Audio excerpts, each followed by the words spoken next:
Well, there has been a fresh face-off over the new criminal laws there, as the Karnataka law minister seems to be opposing.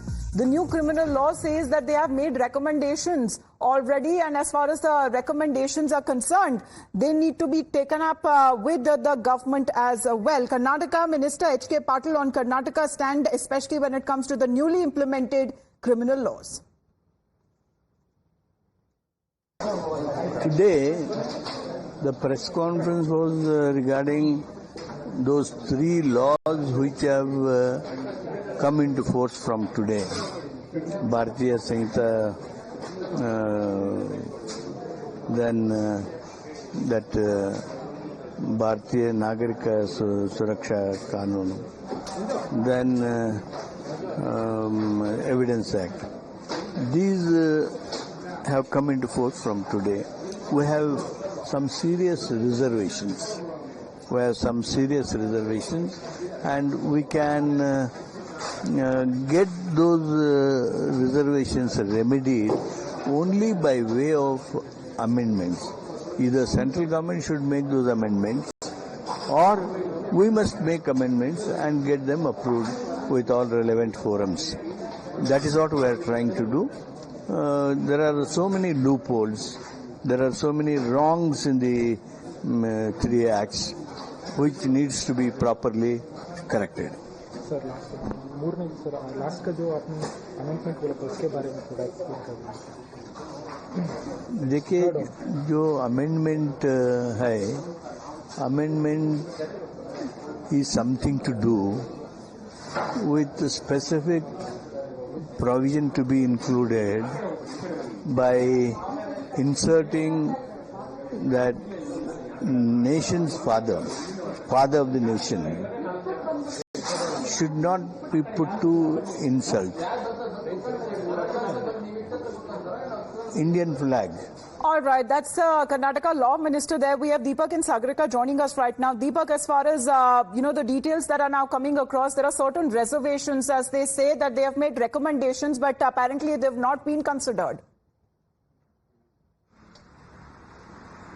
Yes, 23 different recommendations were made. The Law Department prepared it. The Chief Minister, of course, had sent it over to the Union Home Minister last year. And now they say none of this, of course, has been taken into consideration by the centre.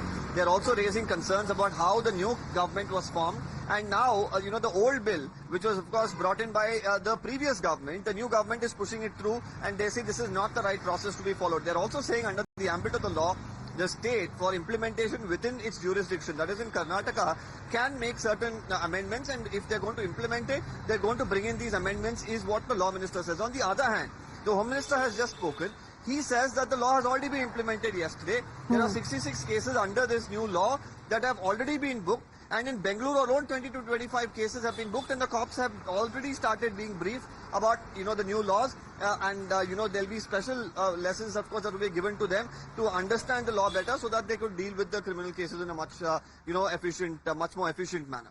All right, Sagarika, the Karnataka government opposing the new laws. Yes, we also have a letter here. In fact, the report of the expert committee on the central criminal laws that was prepared in 2023. And what did that go on to say? It went on to say, and I'm going to quote some excerpts from it, in the Bharatiya Nyaya Sanhita, a new clause is suggested to be included to criminalize insults to the national flag, the national anthem and father of the nation. It is made out that the bill falls short of achieving this avowed objective of providing stringent provisions to address the offences of organized crimes, terrorist activities, and offences of acts of secession, armed rebellion, subversive activities, separatist activities, or activities endangering the sovereignty and unity and integrity of the nation. There are many activities that endanger the national interest, and they go to the extent of sabotaging the strategic activities of the state. The bill, being the major criminal law, should include cyber crimes, hacking, economic offences, spying of nuclear secrets, stashing of currency, deposits in tax haven states, digital sabotage, etc. So they are citing this letter or these recommendations that was made in 2023 to oppose the new criminal laws. Over to you, Amita. All right, Sagarika, thank you for that. Deepak, to you as well. As far as the minister himself saying that recommendations were made and they were not considered. However, they believe there are a lot of loopholes when it comes to the implementation of the 3 new laws which have already only from yesterday onwards. That means the 1st of July have come into effect. Thank you, both of you. We head into a short break. Meghna joins you on the other side.